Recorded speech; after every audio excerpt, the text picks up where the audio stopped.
Eu acredito que o nosso jovem, o nosso adolescente teria a oportunidade de entender de fato como funciona tudo, porque são todos alheios a isso. Ouvem falar apenas da coisa negativa sempre, quando os jornais pontuam de que o deputado tal está envolvido, assim, mas não sabem efetivamente como que se constitui esse deputado, quais as atribuições, e essa disciplina colocaria no seu dia a dia corriqueiro o entendimento, e podemos aí automaticamente formar pessoas melhores, cidadãos melhores, que poderão no futuro, inclusive, contribuir como vereador, como prefeito, como deputado, até mesmo como governador do estado, por que não? E isso vem automaticamente colocar um diferencial no nosso ensino que está tão assim, de uma forma abandonada. Hoje, nessa questão do IDEB, aí, nós estamos praticamente um dos últimos colocados. Isso é verdade.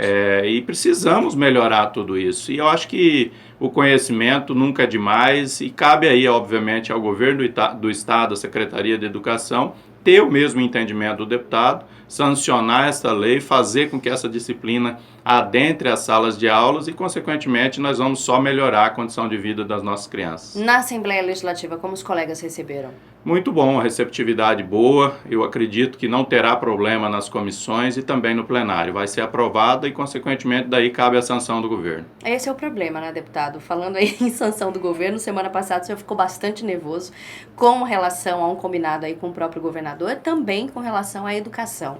Esse problema foi resolvido? O senhor aproveitou a tribuna e afirmou que havia um combinado, não é, de que o senhor destinaria um valor X à universidade no interior do estado, né, na sua base, e que o governador havia se comprometido a fazer o mesmo valor essa destinação, e que o senhor estava sendo taxado, inclusive, como mentiroso na sua região. Isso se resolveu? Resolveu. A própria reitora da Unemat chamou para si a responsabilidade, uma vez que a Unemat tem um orçamento próprio.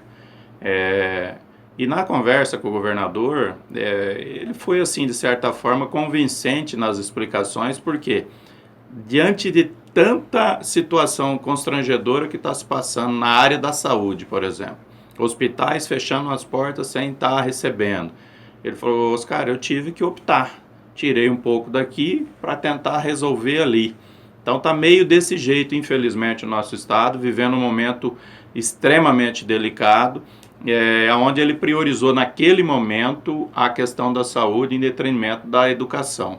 Mas, felizmente, a reitora, não sei até se, de repente, o próprio secretário-chefe da Casa Civil ou o governador ligou por ela ter esse orçamento e continuar com o programa, ou seja, ele na fala disse que não vai mudar uma vírgula do que foi combinado. Então, o vestibular que estava marcado já foi publicado a data, dia 17 de janeiro, vai ter o vestibular naquela unidade. De um modo geral, de toda a Unemat, e Juara não será diferente, ou seja, então a briga realmente se faz necessária, uma vez que as pessoas lá na base me cobram, mas não necessariamente que seja um rompimento, mas o governo sinalizou que vai nos atender e eu tenho certeza absoluta. Com a entrada desse recurso da repatriação à parte, nós vamos sanear já praticamente 70% do que tem de demanda da saúde, colocando de volta as engrenagens no lugar. Eu acredito que a segunda etapa, no dia 20, poderá sanar definitivamente a questão saúde e automaticamente adentrar nesta questão das emendas parlamentares. Porque, como eu disse ao governador, o deputado tem tão pouco a se fazer, porque ele não tem o poder da caneta, da definição de nenhum investimento, que as emendas é fundamental para a sua subsistência na base. E eu, dos meus 4 milhões e 300 mil de emenda, coloquei 2 milhões e 500 mil somente para o ensino superior da cidade de Juara, que eu quero transformar aquela unidade da Unemat, aquela cidade, no polo de educação superior da região, que é um fato muito positivo que aconteceu com Sinop. Quando o prefeito Nilson Leitão, hoje federal, conseguiu levar as universidades para Sinop, hoje Sinop tem 20 mil adolescentes de fora de outros municípios, fazendo vários cursos em várias universidades que foram para lá atrás da iniciativa do Nilson. E é isso que nós queremos para a nossa região também, meio que colocar a cidade de Juara num ponto estratégico nessa questão do ensino superior. E esse investimento, que vai ser na ordem de 15 milhões, 2 milhões e meio por ano da nossa parte e 2 milhões e meio do governo, que ele falou que a cada R$1 que eu colocaria, ele colocaria mais um. Então, vai levar realmente de 2 cursos que sempre teve para 16, 17 cursos universitários. E isso atrai, porque a universidade pública, ela é como se fosse o tubarão, e as particulares é aqueles peixinhos que acompanham. Então, onde tem uma pública consolidada, automaticamente abre todas as particulares para pegar a sobra dos vestibulares e, consequentemente, fomentar o ensino superior. Eu acredito que Juara vai ser assim, eu creio nisso e estamos confiantes de que logo em breve teremos lá uma unidade consolidada. Então, com esse problema resolvido, a questão de base, o senhor continua fazendo parte da base pelo PSB, não tem nada de rompimento com o governo? Lembrando que o PSB nós temos 4 deputados estaduais e 2 federais. É óbvio que até mesmo se não tivesse o comprometimento, o cumprimento da emenda, eu não seria isoladamente uma pessoa que sairia da base, porque eu sou uma pessoa partidária. Se o partido entendeu que vai caminhar junto com o governo, nós vamos caminhar junto com o governo. Então, é natural esse processo. Deputado, vamos falar um pouquinho da CPI das obras da Copa. Foi concluída, aprovou, teve um relatório final aprovado, isso em meados de outubro. Foi apontado aí um rombo, um valor bastante alto, mais de 3 mil páginas aí, mais de 123 anexos, muitas reuniões, enfim. O que se pode hoje esclarecer mesmo para a população que não tem muito acesso a isso, quem está ouvindo a gente, o que foi apurado? Eu sei que é uma dimensão de obras muito grande, mas das principais, o que pode ser tirado desse relatório? Veja bem, vale explicar também que a partir do momento da aprovação da CPI, a finalização dela, a responsabilidade passa a ser da mesa diretora. Sim, portanto, o senhor entrega e eles que definem, exatamente. Não é? Precisa, e nós estamos aguardando, que foi feito um comprometimento por parte do presidente Maluf, de que ainda em novembro seria aprovado em 5 votações no plenário, para daí sim deliberar aos órgãos competentes, Ministério Público Federal, Estadual e assim sucessivamente. Então, a minha parte e da equipe de deputados, da nossa equipe técnica, foi cumprida. Agora, a pressão tem que sobressair em cima do presidente da mesa diretora. Quando se fala lá em 523 milhões de malversação do dinheiro público, são vários fatores. Muitas vezes as pessoas interpretam que são desvio, e efetivamente não tem só desvio nisso aí. São cláusulas contratuais não cumpridas, o próprio contrato onde preconiza, por exemplo, no VLT, multa de 10% por não cumprimento contratual. Só aí dá 143 milhões, que está nesse escopo dos 500 e poucos milhões que foram apontados. E aí cabe ao Ministério Público interpretar se vai ou não pedir o ressarcimento disso aí. De repente pode ser até um mecanismo de negociação do governo, do Estado, do Judiciário e da empresa contratada para rescisão contratual. Lembrando que essas multas nenhuma foram pagas. Nenhuma. Então estão aí apresentadas para que o Ministério Público exija ou não o cumprimento da mesma. E isso trouxe aí, obviamente, um transtorno gigantesco no início da sua fala, quando dá... O medo da previsão. O medo da previsão de chuva aí é porque o transtorno aumenta ainda mais. Com solão aí você vê o trânsito não flui porque está comprometido boa parte da via pública. Imagine com a chuva forte, torrencial. Isso traz realmente um transtorno grande e que precisa imediatamente ser resolvido. As nossas esperanças agora, o deputado Wilson Santos foi para a CECID e ele disse que como meta tem que terminar o VLT. Provavelmente o governo deve ter dado essa atribuição a ele. Isso seria até uma missão, né, deputado? Mais que uma atribuição. Exatamente. Mas é uma missão que não é fácil. Precisa ressaltar isso à população, que muitas vezes se cria uma expectativa na entrada agora, mas tem vários fatores, e um deles é o jurídico, que a CPI finalizou as suas investigações, apontou as irregularidades, e agora precisa ser feito um grande entendimento entre o Ministério Público, o próprio Judiciário, o Governo do Estado e as empresas, se vão rescindir o contrato efetivamente, se vão recontratar empresas para tocar a obra ou se vão aproveitar a mesma empresa. Ou seja, são fatores assim, que precisam ser definidos. E até porque, né, deputado, as coisas mudaram. Quando ele foi idealizado lá, antes da Copa, a ideia era que ele fosse utilizado pelos turistas, pela população de modo geral, mas com relação ao destino final, o estádio. Agora, acho que a situação mudou, não é? Não necessariamente que seria ligado ao aeroporto, ao estádio, acho que teria um outro itinerário, de repente, até porque, até o próprio relatório, eu acompanhei pessoalmente, enquanto repórter, eu fiz algumas matérias relacionadas à CPI, as oitivas, enfim. E muito se disse que não havia, de fato, para um projeto grandioso desse, não havia um projeto. Não tinha. Como deputado? Pois é, um absurdo. Mas preconizava no edital RDC de que o projeto seria constituído pela própria empresa ao longo da demanda.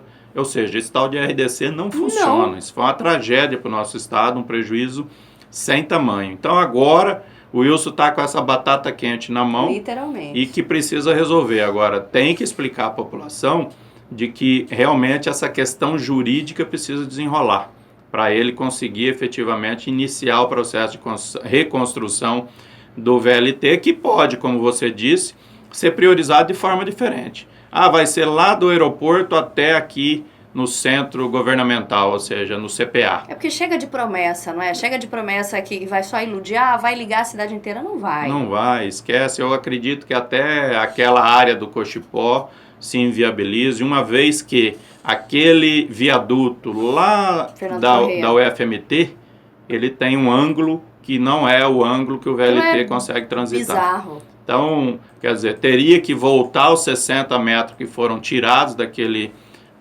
viaduto para que o VLT pudesse passar de uma forma correta. Lembrando que por baixo do viaduto já tem aquela viela que parece que é só para moto, ali onde mais alaga, inunda tudo, ficou horrível para todo mundo. Ou seja, um transtorno gigantesco, Camilo, que a sociedade tem vivenciado dia a dia e que quem casou com a viúva tem que cuidar dos filhos agora. Já se sabia, né? Já se sabia. Não é novidade. Para a gente terminar essa questão, deputado, nós estamos falando do VLT, que é o principal, não é? Eu acho que dentre todas as obras teve muito problema, eu acho que o VLT com certeza é o principal que a população espera, não é? Por uma resposta de fato. Como é que vai ficar essa situação? Bom, tem um fato novo, Camilo, que é importante a sociedade saber, que ainda não está ainda publicizado, vamos dizer, não levou ainda ao público, mas o excesso dos vagões, que foi comprado a mais do que precisa realmente. Parece que tem uma determinada cidade que tem interesse. Isso colocaria um montante financeiro de ordem de 150 milhões de reais já no caixa do Wilson para a reativação efetiva do processo de reconstrução do modal. Mais o que já existe, mais o que o governo terá que aportar, automaticamente concluía-se, vamos dizer, pelo menos essa etapa de Várzea Grande CPA, deixando aquela etapa para fora, para uma segunda situação. Então eu acredito que é possível sim, se sair esse negócio, porque infelizmente, do jeito que está, nós temos aí 1 ano ou 2 a mais para transformar 500 milhões de real em sucata, porque ficar no tempo, sol, chuva, bicho... Tecnologia a gente sabe como vai aprimorando cada vez mais. Isso colocaria um prejuízo assim sem tamanho. Então é meio que obrigação agora fazer rodar isso aí, dar essa condição para Cuiabá poder ter esse modal funcionando e a população de fato que pagou essa conta ter a oportunidade pelo menos de andar de VLT. Pelo menos uma vez. Aí não vamos nem discutir a questão que é um outro problema, deixa para uma outra parte quanto vai se pagar para passear de VLT. Vamos pelo menos ver o VLT de fato andando, depois a gente pensa nisso. O senhor falou em milhões, falou que a CPI apontou essa questão, não necessariamente que foi roubado, mas enfim, os valores foram apontados. E os culpados, tem nomes também?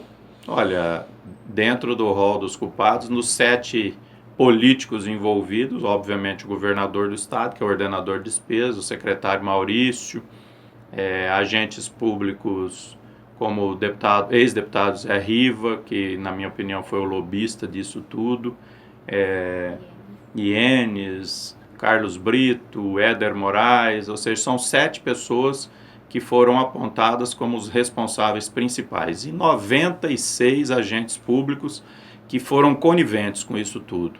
Eu, particularmente, vejo nessas pessoas, nesses 96 agentes, que eles se deixaram usar, foram usados pelos pensadores disso tudo, mas, infelizmente, assinaram documentos, assinaram laudos como engenheiros e que serão automaticamente responsabilizados dentro de cada um na sua proporcionalidade.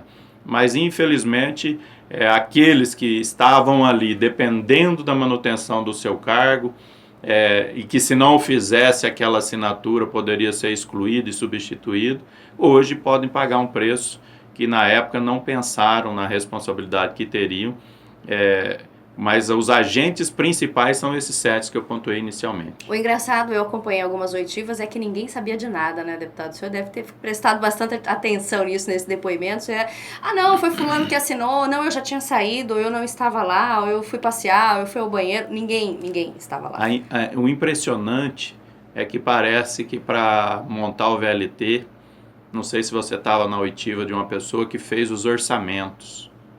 Quer dizer, ligou em 3 lugares, quanto que é a rodante? Como se o VLT fosse a dipirona, que tivesse em todos os lugares. E quer dizer, nós sabemos a nível de mundo como é restrito essa questão da atividade do VLT. E chegaram numa proposta, a equipe formulou uma proposta de 1,6 bilhão, e essa proposta, obviamente, provavelmente foi construída pelas empresas que se consagraram vencedoras. Claro. Porque ninguém tinha know-how para isso.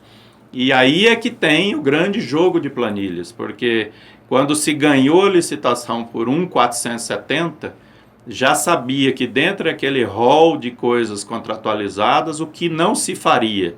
Esses que não se faria estavam com preço muito abaixo do mercado, e aqueles que sabia que tinha que fazer muito acima do mercado. Ou seja, então está aí o direcionamento e a facilitação. O VLT é o exemplo disso. Os próprios vagões. Estava previsto por 400 e foi adquirido por 480 milhões. Só aí um sobrepreço de 80 milhões que foi lá atrás denunciado por aquele Rollins Magalhães. Sim. Que infelizmente a justiça não permitiu que ele depôsse. Não teve o depoimento dele na época, em função de que ele conseguiu uma liminar para impedir ou para ter o direito de ir lá e mentir. Eu não aceitei que ele fosse depor com essa prerrogativa, porque é óbvio que ele ia tripudiar os deputados, claro, na hora do depoimento. E ficou pendente, ficou essa dúvida aí, e automaticamente a sociedade mais uma vez penalizada. Isso sem falar nas outras obras, né, deputado, com relação a outros viadutos, que até hoje a gente vê aí o viaduto que dá acesso para Várzea Grande, que também estava fechado essa semana para mais uma intervenção, mais um trabalho, mais uma...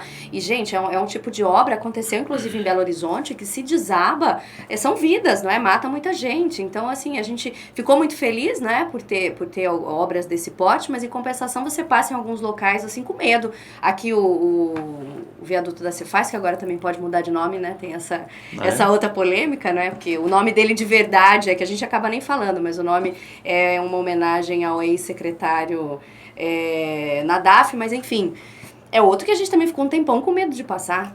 Verdade. Diga-se de passagem, quase que todas as obras de mobilidade, o próprio estádio, e o VLT... o estádio nem foi entregue oficialmente? Não, nenhuma delas, das de mobilidade. Nem esses viadutos, nenhuma. Nada? Ou seja, tudo tem uma pendência contratual ainda, não foi finalizado o contrato, tem saldo contratual. É muito pior, ouvinte, do que a gente pode imaginar. É muito negativo realmente a condução desses processos e que precisam realmente ser sanados. Agora, me admira muito, Camilo, por exemplo, eu fui gestor da minha cidade. Uma vez eu me lembro assim... que é um fato que me gravou muito. Nós fizemos um determinado asfalto num bairro onde preconizavam o meio-fio de 15 centímetros. E eu não sei por que a máquina que faz o meio-fio fez de 13,8. Pois o fiscal da Caixa Econômica, quando foi lá, glosou o meio-fio, nós tivemos que derrubar refazer para poder autorizar a medição da obra. E não foi usado esse mesmo critério em absolutamente nada nas obras da Copa do Mundo, que eram bilhões de reais. Quer dizer, então, tem uma culpa enorme a Caixa Econômica também nesse quesito. Muito grande. Desde quem fez o orçamento, desde quem começou a bagunça toda, até quem não fiscalizou, né, deputado? É um rol de culpados. A Assembleia tinha uma comissão, tem Tribunal de culpa, Contas. Tribunal de Contas, o próprio Ministério Público, Caixa Econômica, o governo completamente omisso, e trouxe aí um prejuízo gigantesco que será, obviamente, agora compartilhado esse prejuízo com as pessoas realmente responsáveis.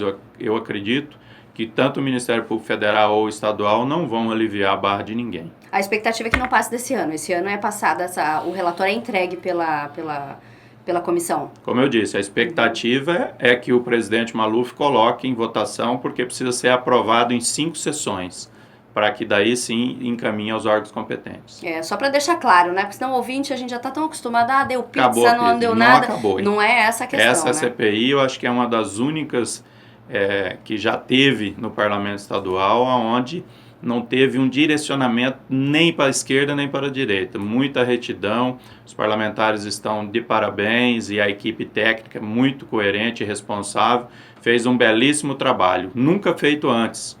500 mil páginas foram analisadas, e isso porque não foi todas as obras da Copa do Mundo. Quando se viu a dimensão que seria, foi escolhido. Teve que escolher as Nós piores, tivemos que escolher as piores e tocar para frente. Gerou até especulação de que eu tinha privilegiado o aeroporto, que é do meu partido, do Fabinho, não sei o córrego, não sei da onde. Quer dizer, não tem porquê isso, até porque a ferramenta que foi criada pela CPI, que é o sumário de sistematização, nunca existiu. Agora o Ministério Público, com esse sumário, conseguirá tocar a investigação de qualquer uma outra óbita nos mesmos parâmetros que a CPI conduziu. Portanto, se tiver dúvida com relação ao aeroporto, ao córrego tal, que faça, e aí sim será concluído os culpados também nesse quesito. Ou se o Ministério Público falar assim, não, a CPI precisa reativar e concluir todas as outras obras, não. Ótimo, nós vamos demorar mais um ano, mas vamos conseguir fazer as investigações também. Agora não adianta ter pressa, né? Agora tem que apurar mesmo. Exatamente. Deputado, um outro ponto bacana da gente falar aqui também é que o senhor agora é coordenador-geral dos trabalhos da Frente Parlamentar em Defesa do Comércio. É um outro assunto bastante polêmico, usando a mesma expressão que a gente disse para o deputado Wilson Santos, é outra bomba, é outra batata quente, mais uma vez agora, assim como a Copa, para o senhor. É um assunto polêmico a questão do ICMS, essa reforma, é um momento que a gente aguarda há muito tempo, tem pelo menos 12 anos que não se modifica, é prejudicial ao Estado, precisa ser revisto. Como que o senhor tem levado essa questão da frente parlamentar?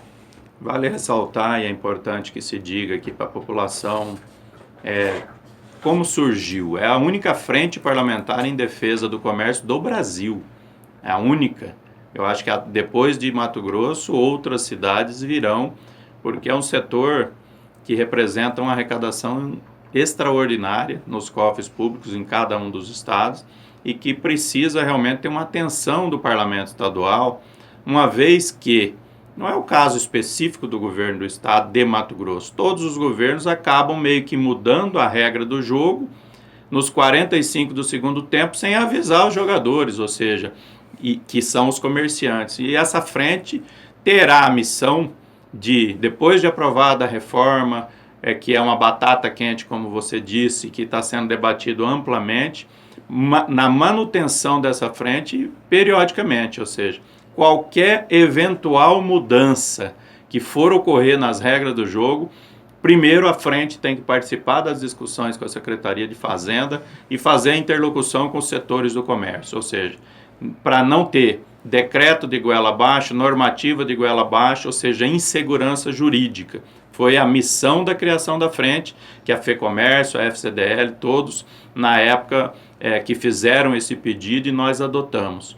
Convidei a deputada Janaína Riva, convidei o Dilmar Dal Bosco, Zé Domingos Fraga, a Valone e Sebastião Rezende para fazer parte da frente. Por quê? São deputados que já têm suas ações em defesa do setor. Todos os 24 estão apoiando a frente parlamentar e automaticamente irão participar dos trabalhos. Esses 6 representam, mas os 24 têm também o entendimento de que quem paga a conta precisa ser valorizado, não pode ser tratado de forma errada. Infelizmente, por todos que passaram no Estado, não tem essa tratativa de respeito, de dar a segurança que precisa. E essa frente tem essa missão. E estamos agora nesse impasse da reforma tributária, que vai ter mudanças aí profundas. Primeiro, na questão da simplicidade que se cria. Tínhamos 430 mil palavras, que geraria aí centenas ou milhares de interpretação jurídica. Agora vai ser reduzido a 16 mil palavras, essa nova formulação, colocando as regras um pouco mais claras, ou seja, juridicamente o empresário vai saber que isso pode e isso não pode. Automaticamente, esses 200 mil processos administrativos que tem hoje contra a empresa, a secretaria contra a empresa, a tendência é cair drasticamente esses números, porque o empresário vai ter esclarecidamente na lei o que ele pode fazer. E agora, o Estado de Mato Grosso adquiriu também um BI, um controle meio que eletrônico em tempo real. Você, comerciante, na hora que declarar a entrada do seu produto e quando acontecer a saída, fechou o exercício do mês, se na hora de pagar o seu imposto, você omitiu ou esqueceu determinada quantidade, o sistema automaticamente vai acusar e vai lhe mandar um e-mail. Tem algum equívoco aqui, porque não foi isso que nós detectamos eletronicamente. O empresário tem a oportunidade de, antes de gerar uma multa ou uma investigação, consertar, fazer o recolhimento da diferença e, consequentemente, não gerar nenhum tipo de processo. Então, realmente, essa ferramenta tecnológica vai facilitar muito agora essa interlocução. Agora, o que me preocupa, Camila, muito, é que nós começamos uma negociação que está à frente da secretaria, o secretário Ceneri, e eu não sei se é especulação ou não, nesse final de semana muito se falou, de repente na saída dele, que é problemas particulares, mas o próprio empresário nesse final de semana todo ficou me ligando, como que a gente vai tratar com uma pessoa uma reforma tão importante como essa e simplesmente amanhã é outro, que pode ter outro entendimento. Quer dizer, que não pode ter a mesma flexibilidade que o Ceneri tem, a mesma visão. Porque isso aí é um quebra-cabeça. Não, e quem entrar vai ter que se inteirar, e não é uma coisa que vai ler de hoje para amanhã, já está pronto para conversar com vocês, com a frente parlamentar e até mesmo com outros. Que realmente seja especulação. Eu agora, 9 horas, já vou participar de uma mesa de negociação com outros segmentos, que nós temos feito isso já nos últimos 10 dias praticamente, e vai ser assim até o final de novembro, onde terá, ao final, uma audiência pública na Assembleia Legislativa, para que a população tenha a oportunidade, o cidadão simples mesmo, tenha a oportunidade de ir lá, entender esta reforma e ver o que realmente vai impactar na vida dele, aquele que ganha lá o seu salário mínimo, que muitas vezes não consegue compreender essa mecânica da questão tributária do Estado de Mato Grosso, terá, através dessa audiência pública, a oportunidade. E eu acredito que teremos que fazer isso a nível de Estado, nos principais polos, Sinop, Rondonópolis, Cáceres, para depois sim botar na votação, que eu acredito assim, extremamente apertado. Como é que se faz mais 3 ou 4 audiências públicas, sendo que nós temos que votar isso aí em primeira, em segunda, até dia 20 de dezembro. Eu ia falar, a gente sabe que dezembro não é um mês inteiro, né? E aí tem as brechas da lei que podem ser negociadas. Hoje eu não tratei isso com o Ceneri, mas hoje eu quero perguntar a ele na questão da vacância do vigor da lei. Se a gente conseguir, de fato, aprovar até dezembro, nós poderemos normatizar na própria lei que, ao invés de esta lei entra em vigor a partir da data da sua publicação, a gente estipular uma data no semestre seguinte ou algo nesse sentido, para que seja tudo muito preparado, muito debatido, outros detalhes fora do que está no escopo da lei, para daí sim a mudança vir a ocorrer e automaticamente o Estado possa resolver esse fluxo de caixa mas, acima de tudo, o empresário respeitado nas questões do direito adquirido e na legislação coerente e responsável que possa realmente dar segurança jurídica a ele. Então é isso, deputado. A gente tem muito o que falar ainda, mas nosso tempo já está esgotado. Eu conversei aqui com o deputado estadual Oscar Bezerra, falamos sobre diversos assuntos. E fica aí, qualquer novidade, a gente está aqui de microfones abertos para receber o senhor. Eu agradeço a oportunidade, Camila, e dizer à sociedade de Mato Grosso que o nosso gabinete é uma extensão da casa deles, está à disposição. Nós podemos e devemos, como deputado, fazer a defesa da sociedade. É isso que estamos fazendo, os 24 deputados na Assembleia Legislativa. E eu tenho certeza, as ações têm dado resultado. É exemplo disso as ambulâncias que estão sendo entregue, vários outros temas que nós temos que defender. Eu, particularmente, tenho restrição a qualquer gasto desnecessário na Assembleia e logo em breve a gente vai voltar aqui para fazer questionamentos contra, inclusive, gastos desnecessários na Assembleia, que o deputado acha interessante resolver, por exemplo, a questão da saúde ao invés de gastar com reformas faraônicas ou algo nesse sentido, Camila. Combinado, então, deputado. A gente aguarda.